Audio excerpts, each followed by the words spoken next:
கருவாடு வறுத்த எண்ணெய் மீந்துருச்சு.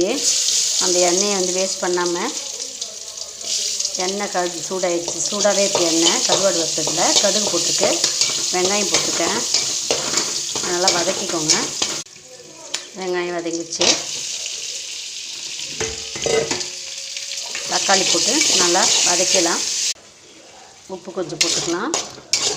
தக்காளி நல்லா வதங்கிடுச்சு. கருவாடு வறுத்த எண்ணெயும் வேஸ்ட் ஆகலை. காஷ்மீரி சில்லி பவுடர் கொஞ்சம்,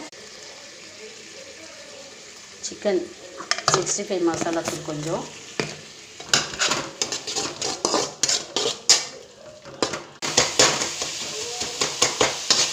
வதங்கிடுச்சு. உடச்சி வச்ச முட்டையை ஊற்றிடலாம்.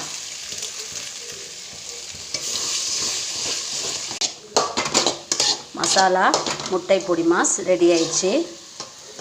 நீங்களும் இந்த மாதிரி மசாலா முட்டை பொடி